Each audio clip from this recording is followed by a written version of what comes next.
Oi, gente! O meu nome é Dagny Mas e esse aqui é o Sonhar Literário.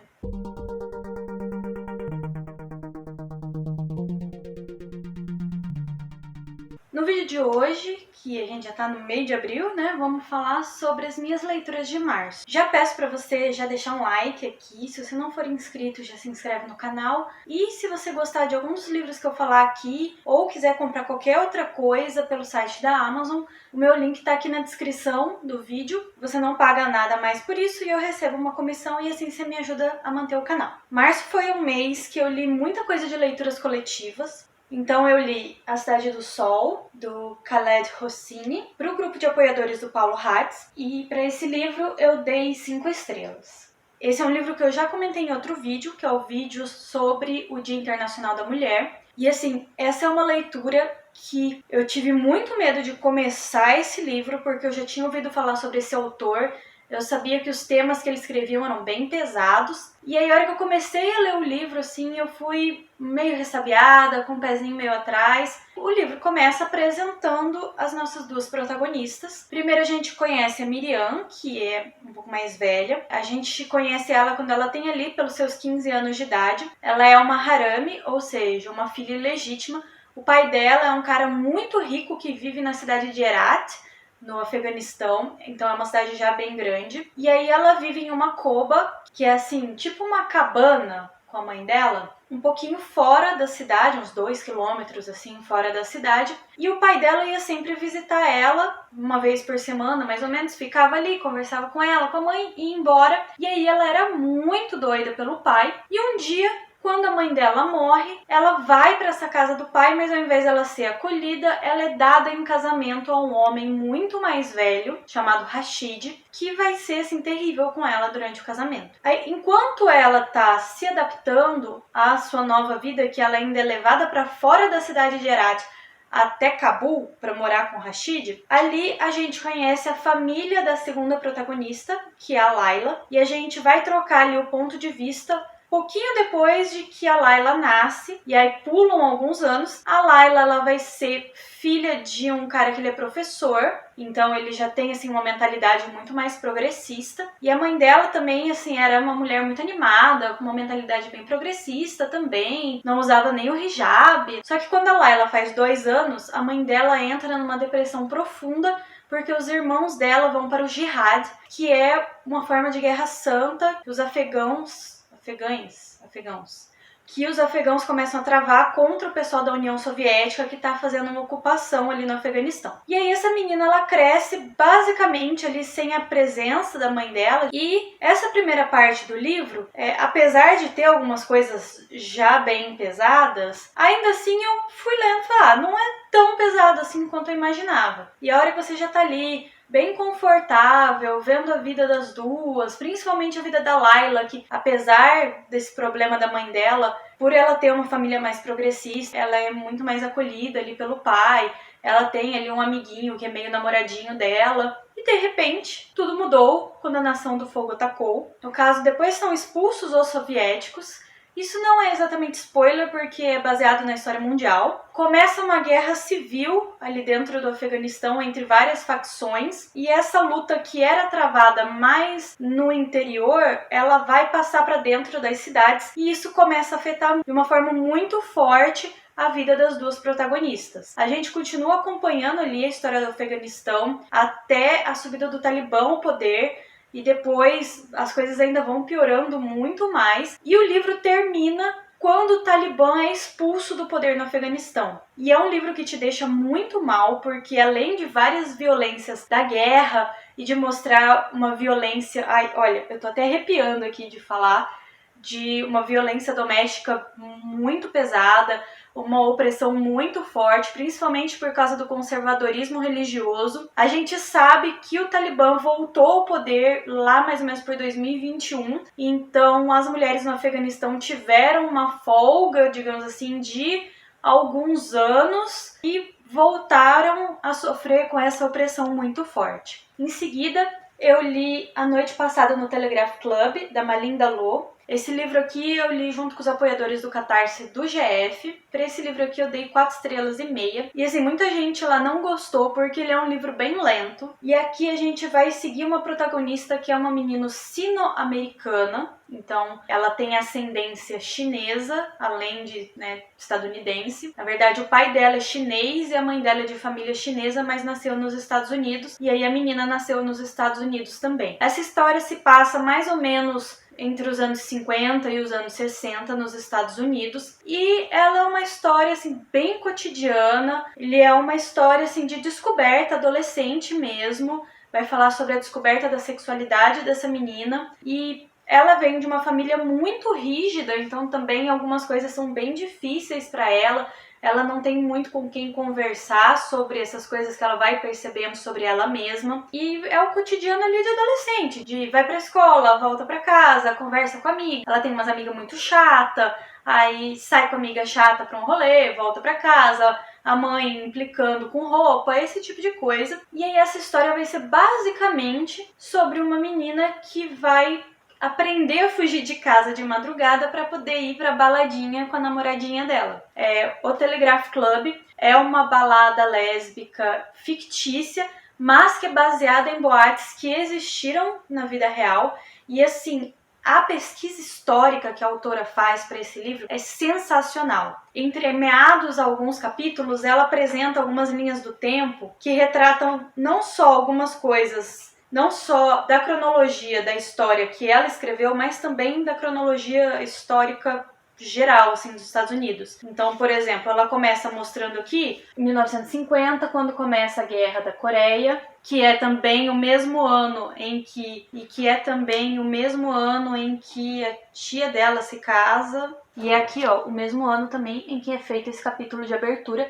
Então, várias vezes a autora vai contextualizar durante o livro quais são os acontecimentos históricos importantes que aconteceram antes, o que ela vai narrar ali da vida da protagonista e algumas coisas que aconteceram depois no futuro, tanto na história quanto às vezes para alguns personagens. E no final ela também apresenta uma pesquisa histórica muito boa, falando sobre como era essa vida de pessoas LGBTQIAP+, nos Estados Unidos nos anos 50, sobre como era a vida para as pessoas sino-americanas nessa mesma época, como essas pessoas eram tratadas por causa do início do governo socialista na China. Ela vai falar um pouco aqui também sobre essa questão da comunidade lésbica, sobre como eram vistas essas questões de gênero naquela época. Então, é um livro que é muito rico. Você aprende muita coisa de um contexto histórico bem diferente do nosso, mas ele é um pouco paradinho, assim, eu recomendo para quem gosta de histórias bem adolescentes mesmo, bem sobre descobertas, bem essa coisa do dia a dia. Eu gosto, é um livro que eu demorei até um pouquinho para ler, mas eu tinha vontade de ler, porque eu olhava para as duas e eu ficava assim, ai, meus nenéns, sabe? Eu queria saber o que elas iam fazer. Depois eu li Within These Wicked Walls, da Lauren Blackwood. Para esse livro aqui eu dei 3 estrelas. Ele é um reconto de Jane Eyre, e eu só descobri isso depois que eu já estava lendo, porque eu não li Jane Eyre ainda. Se eu soubesse disso antes, eu provavelmente teria deixado para ler depois de ler o livro original. Mas ele é um reconto que se passa na Etiópia, e ele também usa dessas características bem góticas do romance original. Aqui a gente tem uma protagonista que é a Andrômeda. Ela é uma Debtera.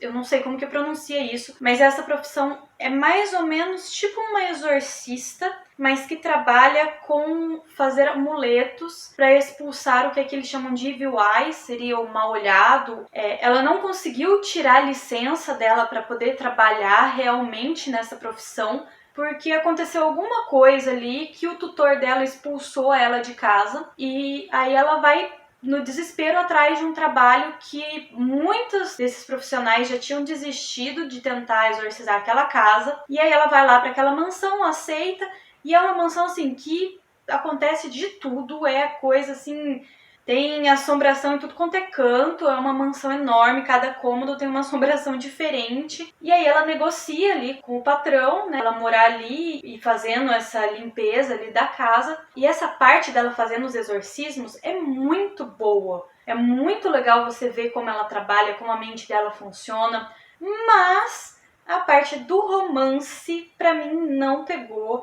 era uma coisa assim que me cansava muito. Eu demorei uma semana para ler esse livro, o que para mim é bastante coisa. Eu demorava muito porque o Magnus Rochesta, ele é muito chato. Assim, é dado como desculpa, porque o menino, ele que é o patrão dela, ele tá amaldiçoado e aí já faz tipo uns 3 anos assim que ele não sai de casa, não vê pessoas.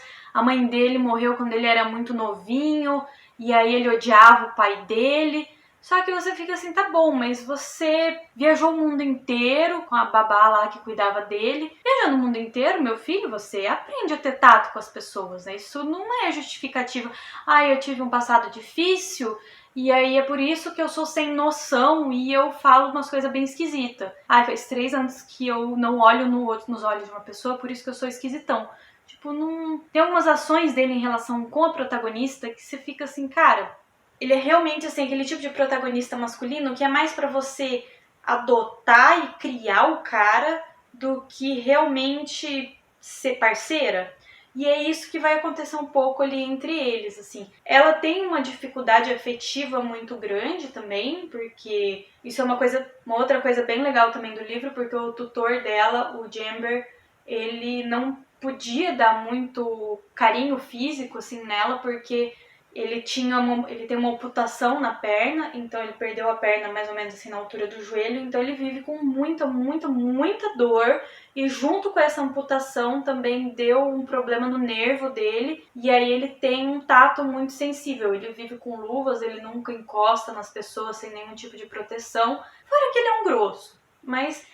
É daquele cara assim que você se irrita, mas esse você até gosta, porque você sabe que no fundo, bem no fundo daquela cascadura tem um coração. Mas enfim, voltando. E me incomodava às vezes, assim, a casa tá tipo inundando, tem ali o fantasma fazendo a escada ficar rangendo, e a menina tá lá ocupada se pegando com o patrão na biblioteca. Você tá lá tipo, filha, bora trabalhar, né? Vamos, faz alguma coisa. Fora que é um romance do tipo insta-love, né? Instant love, que é aquele amor à primeira vista. E pra mim totalmente não cola. Eu acho que pro romance deles colar pra mim, assim, tinha que ter sido 2 livros para poder desenvolver mais a parte do romance e até aprofundar mais na parte da cultura e da religião lá na Etiópia, que é uma coisa muito interessante do livro também e que você fica com uma vontade de conhecer um pouco mais, porque Debtera realmente é um posto que existe na igreja deles e tal. Enfim, eu gostei de ser um livro diferente, de ter uma ambientação diferente, uma cultura diferente, mas o romance podia ou não ter ou desenvolver mais. O meio termo que ficou pra mim não foi muito bom, mas é o primeiro livro da autora também, então eu espero que ela melhore algumas dessas coisas. Eu pretendo ler mais algum trabalho dela no futuro para ver se dá uma melhorada. O próximo livro que eu li foi O Papel de Parede Amarelo, da Charlotte Perkins Gilman. Para esse livro aqui foi 5 estrelas, foi um favoritado, assim, nossa... Porque o livro anterior tava começando a me deixar com um pouquinho de ressaca. E aí eu decidi, não, eu vou ler, que esse do Papel de Parede Amarelo eu li no livro físico, ele é bem fininho, tem tipo 100 e pouquinhas páginas, mas a letra é bem grande, tem pós-fácil também.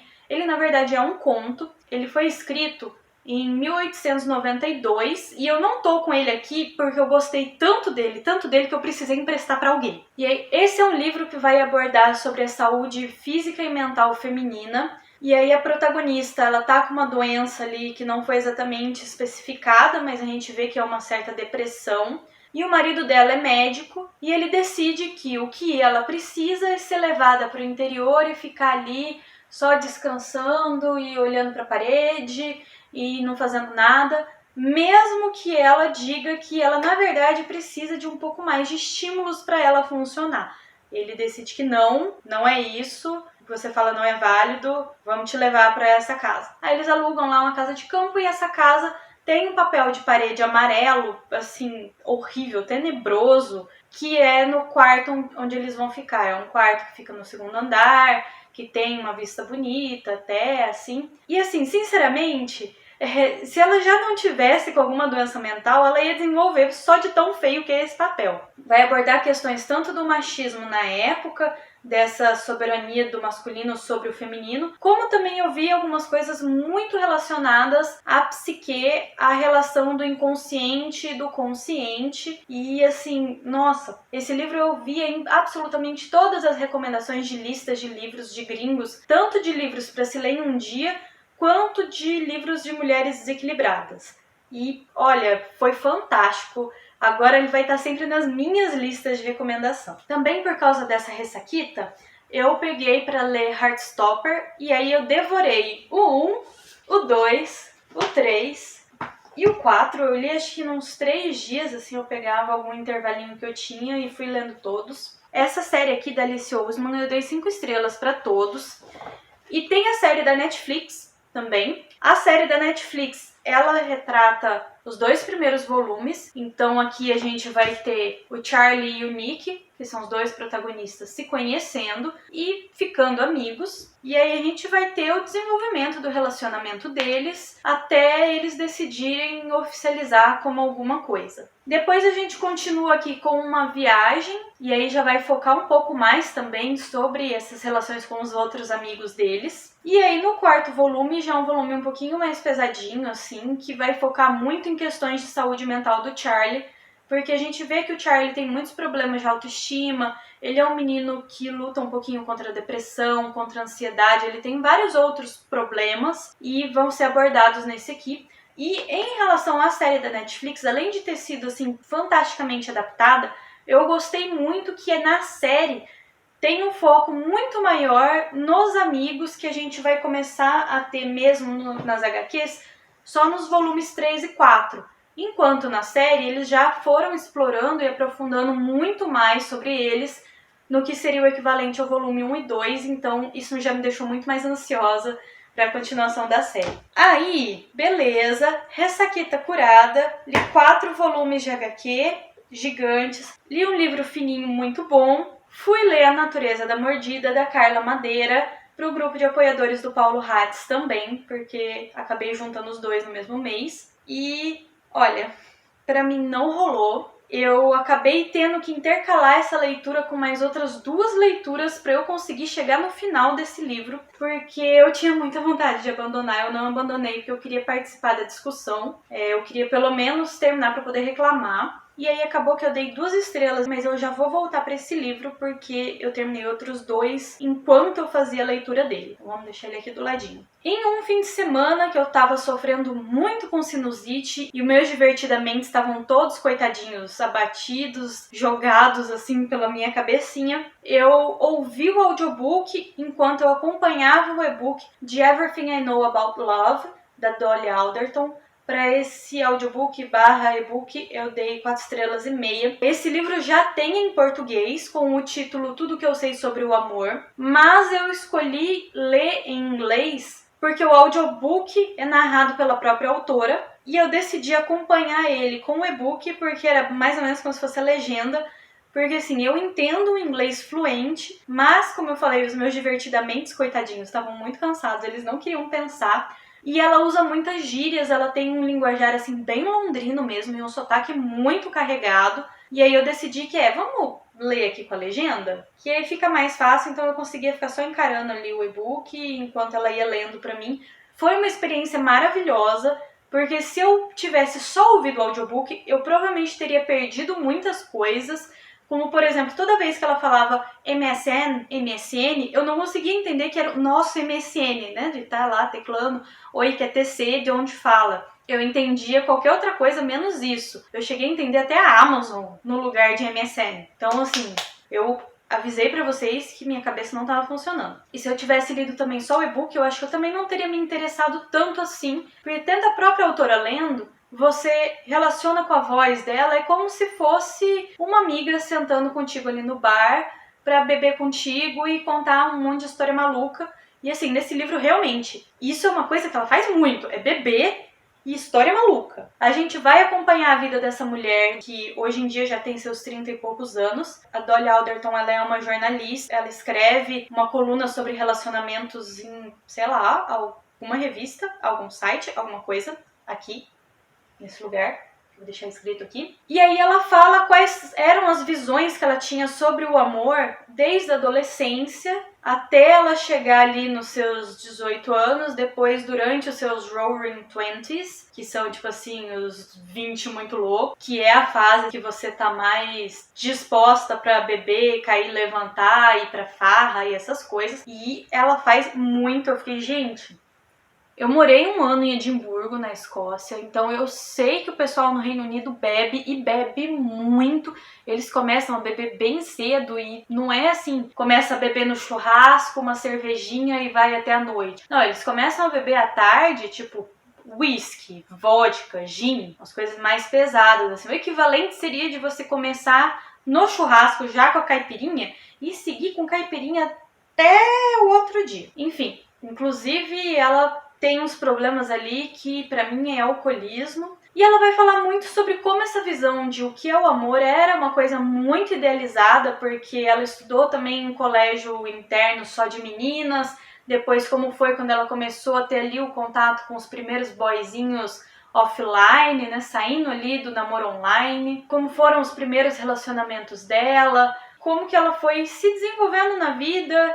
E também a gente vai acompanhando muito as amigas dela, que ela tem, assim, algumas amizades que são bem antigas. E, assim, é um livro que fala muito sobre amizade feminina, que esse, na verdade, é o grande amor da vida dela, são as amigas. E eu consegui me identificar muito com isso, porque a minha amizade mais antiga tem 20 anos já. Depois disso, eu tenho umas amizades que estão ali com uns 17, 16 anos. Então, assim, são amizades há muito tempo. Então, assim, eu consegui me identificar muito com ela nesse quesito das amizades e também alguns questionamentos relativos ali à questão geracional, porque nós duas somos millennials, ela é um pouco mais velha que eu tô com 28, ela hoje em dia acho que deve estar com 32, alguma coisa assim. Mas também tem uma separação muito grande quando a gente vai analisar o contexto cultural, principalmente toda vez que ela começava a narrar, porque ela estava andando de madrugada nas ruas de Londres,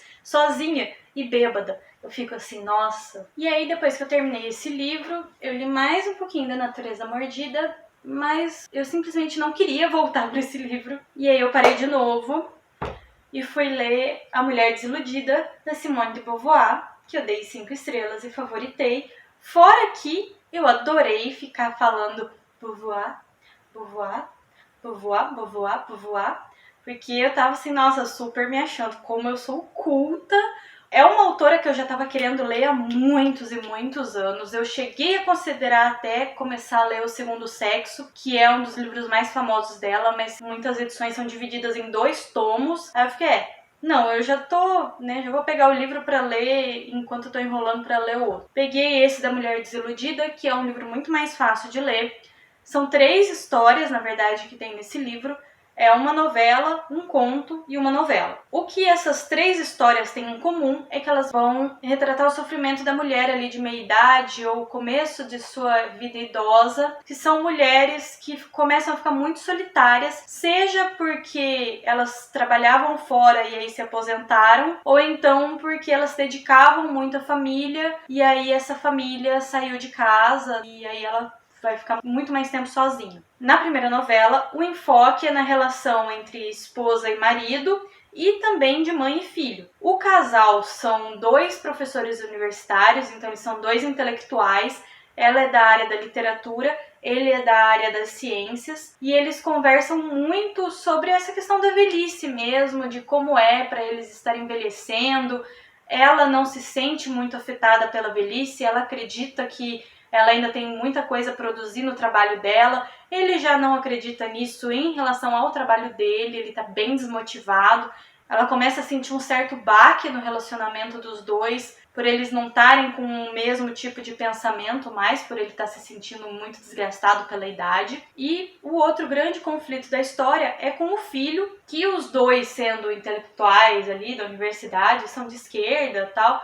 E o filho, ele se casa ali com uma mulher rica e ele vai simplesmente virar um entreguista que vai virar a casaca e vai absolutamente contra tudo que os pais acreditam politicamente falando. Os pais eram muito ativos politicamente quando eram mais jovens. Também é uma coisa que a mulher vai notando que isso daí vai arrefecendo no marido, porque ele vai meio que tacando foda-se assim para as coisas, tipo, ai, se eu fosse novo, eu ia ficar revoltado com isso. Mas, não tem energia pra isso não, já tô velha. E aí ela começa a brigar com o filho, porque o filho vai contra tudo que eles acreditam. E ela começa a ficar puta, porque o marido não tá brigando com o filho também. E você sente muito essa raiva e essa mágoa que essa mulher sente, porque ela sempre se dedicou muito a esse filho. Ela sempre projetou também, assim, muitas as esperanças dela no filho, querendo que o filho fosse muito parecido ali com eles. E o filho é totalmente diferente. Na segunda história, é uma mulher que ela tá sozinha em casa, porque ela já foi casada 2 vezes, já separou 2 vezes, já teve filhos. Os filhos não estão mais na casa delas por causa de problemas com os ex-maridos, inclusive. E é o dia de uma festividade, se não me engano, acho que era Natal. E os vizinhos de cima estão lá fazendo festa, fazendo barulho. E ela se sente muito ressentida, porque ela detesta o barulho. E como os vizinhos ousam estar esfregando na cara dela que eles têm pessoas que visitam, que eles fazem festa, que eles estão felizes enquanto ela tá ali sozinha, sofrendo, solitária. E além de tudo, ainda ficam pisando forte em cima, no andar de cima. E ainda por cima, ficam gritando aqui embaixo da minha janela. E a gente vai vendo que é uma mulher que tem problemas muito graves de ansiedade. Inclusive, eu acredito que ela tenha TOC, que é o transtorno obsessivo compulsivo. E eu digo isso porque eu tenho pessoas próximas que têm essa doença e que têm alguns tipos de pensamentos semelhantes. Inclusive, vendo o tipo de relacionamento que ela tinha com essas crianças, o jeito que ela tratava esses filhos, eu consigo identificar nisso aí algumas coisas assim que eu convivo com pessoas assim.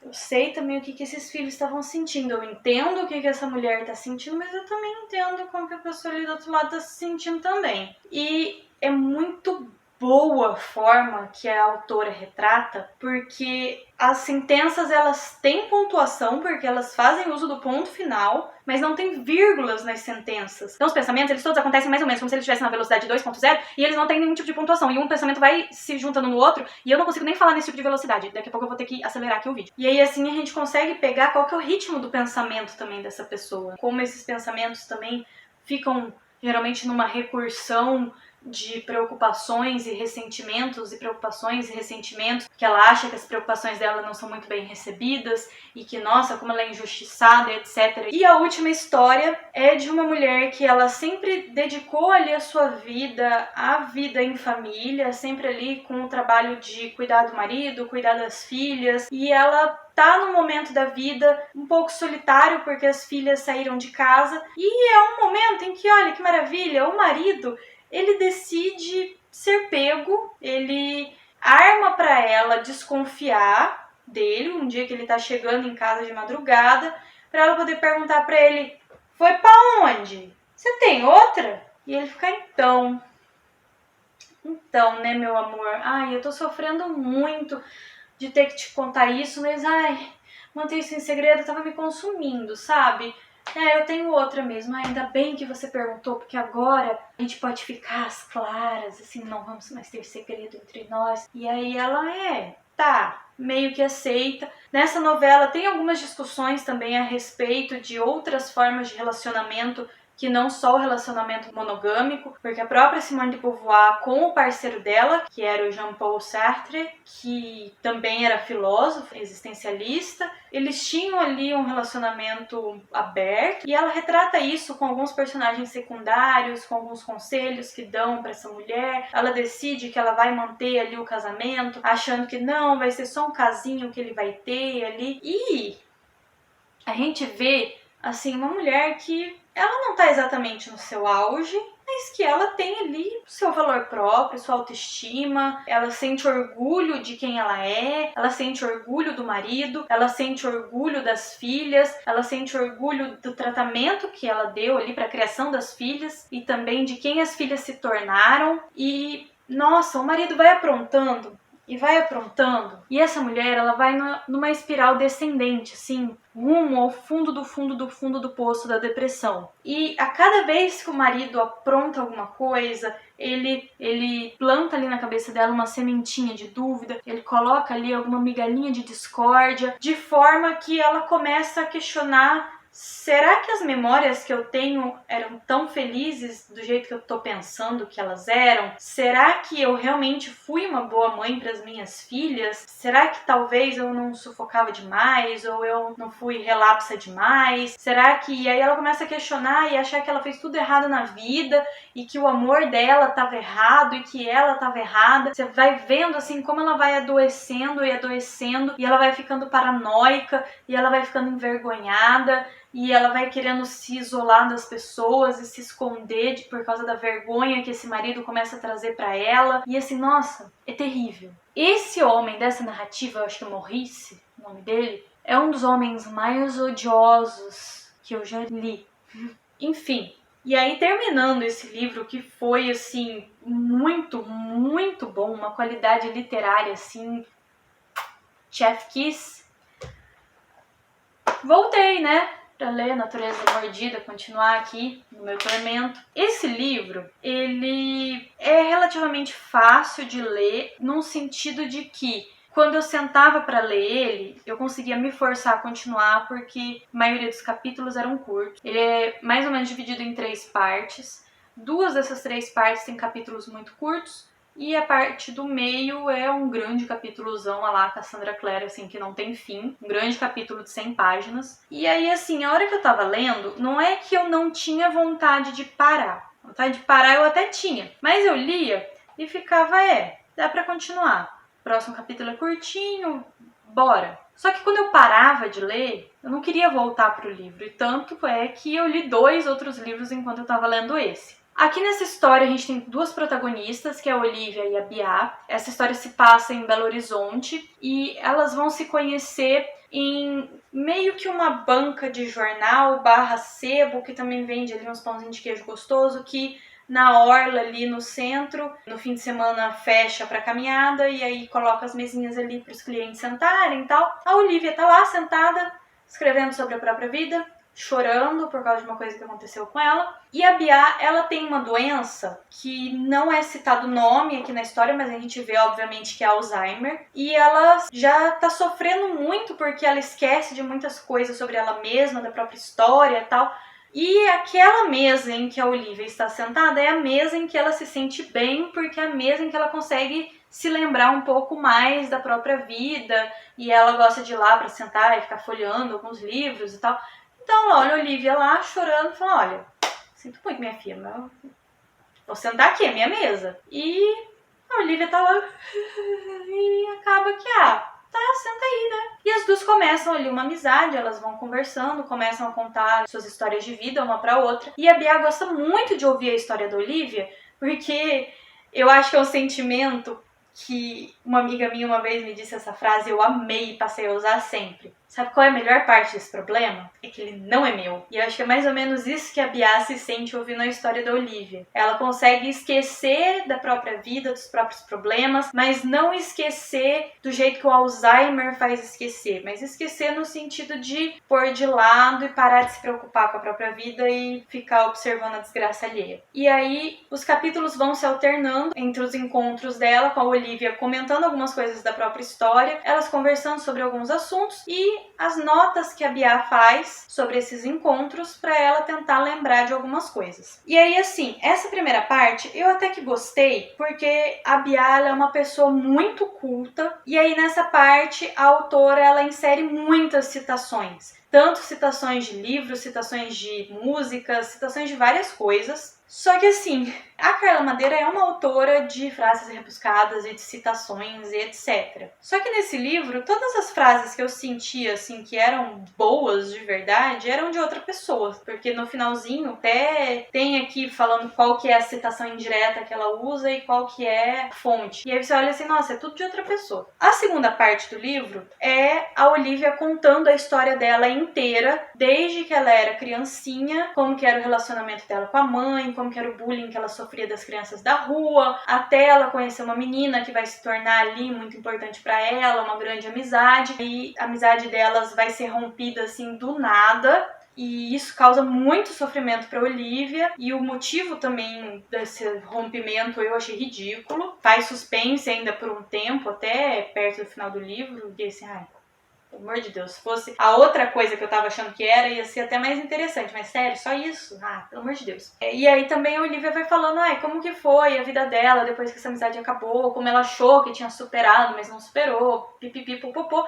até ela chegar nos dias de hoje, que aconteceu uma coisa lá e aí ela tá triste. E aí depois a gente vai ter qual que é a história da Bia, que várias das coisas que ela contou aqui pra Olivia não são verdadeiras. E a gente vai vendo por que a Bia tinha problemas com a filha, o que aconteceu ali, porque a gente sabe que o marido dela deixou ela e a filha de uma forma muito abrupta, e a filha nunca conseguiu entender por quê, e aí sim a gente vai descobrir o que aconteceu e tal, como que a Bia lidou com isso, quais foram os sacrifícios que ela teve que fazer também por causa da filha e tal. E aí eu fiquei também assim, tipo, cara, sua mãe fez tanto por você e você joga isso fora desse jeito? Que menina ingrata, mas que bosta, hein? Só que eu achei também que teve alguns problemas em relação à estrutura do texto em si. Porque enquanto eu tava lendo, eu conseguia identificar qual que era a intenção da autora com algumas cenas, com algumas frases, com algumas coisas. Só que eu via que, putz, a intenção dela era uma, mas na realidade, assim, na hora da execução, não saiu o efeito que ela queria. Como, por exemplo, ao longo do livro morrem algumas pessoas. E isso acontece porque um dos temas do livro é sobre a fragilidade da vida. E ela fala até essa metáfora da natureza, da mordida da vida, que a vida é uma boca banguela te mordendo. Podia pelo menos não ficar citando essa metáfora o tempo inteiro e querendo explicar como se a pessoa que tá lendo não fosse entender da primeira vez, que tecnicamente você não precisa nem explicar a primeira, né? Se o livro for bem escrito, você entende um título metafórico sem o autor precisar esfregar na tua cara o que é. Mas nessas mortes, ela tenta usar um recurso para causar um choque, que é um recurso chamado de recurso do absurdo. Só que o recurso do absurdo, ele tá muito mais para comédia do que realmente para o drama. E aí a forma que ela usa, a primeira vez que acontece, na minha cabeça, uma cena que era para ser super trágica, eu pensei como se fosse um personagem de desenho animado. A segunda vez que ela usa o recurso, eu fiquei assim, cara, eu não acredito que você está tentando pela segunda vez usar o mesmo recurso e pela segunda vez você está errando. E a segunda vez, pra mim, foi pior ainda. Eu não consegui levar nem um pouco a sério, porque eu conseguia ver ali os elementos da montagem da cena, como ela podia ter cortado alguns deles e, vamos dizer, podado melhor a cena pra ela não ficar tão ridícula. Porque eu vi assim,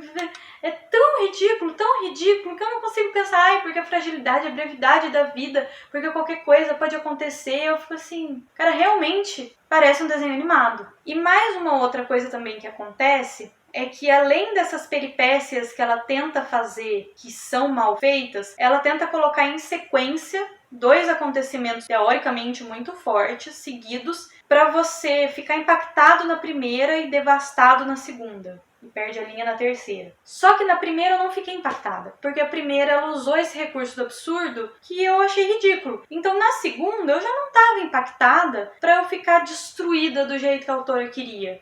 Eu li e fiquei assim, tipo, tá, mas poxa, uma coisa seguida da outra. Pra mim eu conseguia ver o impacto que ela queria causar e ele não sendo causado. Então é uma coisa assim, é um livro que acabou ficando pra mim muito pedante, porque ele tinha muita vontade de ser muita coisa e ela não soube trabalhar a narrativa. Não sei se o livro faltava uma edição melhor, de alguém chegar e falar, olha querida, tá fraco? Vamos editar isso aqui. Pra mim, absolutamente não rolou. Não rolou de um nível que eu comecei a questionar se Tudo é Rio tinha uma escrita tão boa assim quanto eu achei quando eu li, ou se eu só fui na onda que todo mundo falava que era muito bom e aí eu acabei achando que era bom também. Sabe, sei lá, eu só tava muito entediada porque eu li num voo e aí eu acabei achando bom e na verdade era mais ou menos. De tão revoltada que eu fiquei com esse livro aqui. E eu tinha expectativas. Eu esperei por esse livro. Eu comprei uma edição especial. Eu não cheguei a comprar em pré-venda, mas eu comprei pouco tempo depois de ter sido lançado. Não enrolei tanto pra ler. Se serve de consolo pra você